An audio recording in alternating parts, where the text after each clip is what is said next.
അസ്സലാമലൈക്കും. അപ്പോൾ ഇന്നത്തെ കേക്ക് ഡിസൈൻ നമുക്കൊന്ന് കണ്ടാലോ. നമ്മുടെ ട്രെൻഡിങ് ആയിട്ടുള്ള ബൊക്കറ്റ് കേക്കാണ് നമ്മളിന്ന് ചെയ്യുന്നത്. അതിനുവേണ്ടി ഞാനൊരു 1.5 kg കേക്ക് ഇവിടെ ഐസിങ് ചെയ്ത് ഫിനിഷ് ചെയ്ത് വെച്ചിട്ടുണ്ടായിരുന്നു. 7 ഇഞ്ചിലായിരുന്നു ചെയ്തിരുന്നത്.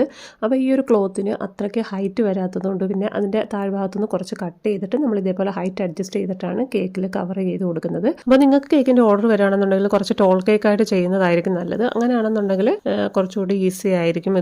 നമുക്കിത് കട്ട് ചെയ്ത് കളയേണ്ട ആവശ്യമൊന്നും വരുന്നില്ല. ഡയറക്റ്റ് അതേപോലെ തന്നെ നമുക്ക് കവർ ചെയ്ത് കൊടുക്കാം. ഈ ഒരു കേക്ക് തന്നെ നമ്മളൊരു 6 ഇഞ്ചിലാണ് ചെയ്തതെന്നുണ്ടെങ്കിൽ നല്ല ഹൈറ്റിൽ വന്നിട്ട് അത്യാവശ്യം നമുക്ക് ഇത് കട്ട് ചെയ്യാതെ തന്നെ നമുക്ക് ഇതിനകത്ത് റൗണ്ട് ചെയ്ത് കൊടുക്കാൻ പറ്റും. പിന്നെ നമ്മൾ ഇതേപോലെ ഒരു റിബൺ കൊണ്ടുവന്ന് ടൈ ചെയ്യുന്നുണ്ട്. റിബൺ ടൈ ചെയ്യുന്നത് പാടായിരിക്കും എന്നാണ് ഞാൻ വിചാരിച്ചത്. പക്ഷേ അത് വലിയ പ്രശ്നമില്ലായിരുന്നു. ആ ഒരു ക്ലോത്ത് റൗണ്ട് ചെയ്തെടുക്കാനായിരുന്നു എനിക്ക് കുറച്ച് പാടായിട്ട് തോന്നിയത്. സത്യത്തിൽ വളരെ എളുപ്പത്തിൽ ചെയ്യാമെന്നുള്ള വിചാരത്തിലാണ് ഞാൻ ഈ കേക്കിൻ്റെ ഓർഡർ എടുത്തത് തന്നെ. പിന്നെ ആ ഒരു ക്ലോത്ത് ഇങ്ങനെ റൗണ്ട് ചെയ്ത് കൊടുക്കുമ്പോൾ കുറച്ച് പാടായിട്ട് എനിക്ക് തോന്നി. ചിലപ്പോൾ ചിലർക്ക് അങ്ങനെ തോന്നണമെന്നില്ല. എനിക്ക് മാത്രം ചിലപ്പോൾ അങ്ങനെ തോന്നിയതാകാം. പിന്നെ നമ്മൾ ഇതിൻ്റെ ഹൈറ്റ്, കേക്കിൻ്റെ ഹൈറ്റും അതേപോലെ തന്നെ ആ ഒരു ക്ലോത്തിൻ്റെ മെഷർമെൻറ്റും ഒക്കെ അറിഞ്ഞിരിക്കണം. കാരണം ഇതിപ്പം സത്യം പറഞ്ഞാൽ ഞാൻ കേക്ക് ഫുൾ ഐസിങ് ചെയ്ത് കഴിഞ്ഞാണ് ആ ഒരു ക്ലോത്ത് ഇത്ര ഹൈറ്റിലാണെന്നുള്ളത് തന്നെ അറിയുന്നത്. അപ്പോൾ എന്തായാലും അത് പിന്നെ കട്ട് ചെയ്ത് മാറ്റിയൊക്കെ കേക്കെല്ലാം സെറ്റ് ചെയ്ത് ഫൈനൽ ലുക്കൊക്കെ അടിപൊളിയായിരുന്നു. കസ്റ്റമറും നല്ല സാറ്റിസ്ഫൈഡ് ആയിരുന്നു. പക്ഷേ എങ്കിലും നിങ്ങൾ ചെയ്യുമ്പോൾ അതൊക്കെ ഒന്ന് നോക്കിയിട്ട് വേണം ചെയ്യാൻ. കുറച്ച് ടോളായിട്ട് ചെയ്യുന്നതായിരിക്കും എനിക്കൊന്ന് കുറച്ചുകൂടി ഭംഗിയെന്ന് എനിക്ക് തോന്നി. എന്തായാലും ഇന്നത്തെ കേക്ക് ഡിസൈൻ നിങ്ങൾക്ക് ഇഷ്ടപ്പെട്ടിട്ടുണ്ടെന്നുണ്ടെങ്കിൽ വീഡിയോ ലൈക്ക് ചെയ്യാനും അതേപോലെ തന്നെ നമ്മുടെ ചാനൽ ഫോളോ ചെയ്യാനും മറക്കല്ലേ. ഇൻഷാ അല്ലാഹ് നല്ലൊരു വീഡിയോ ആയിട്ട് വീണ്ടും കാണാം. Thank you for watching.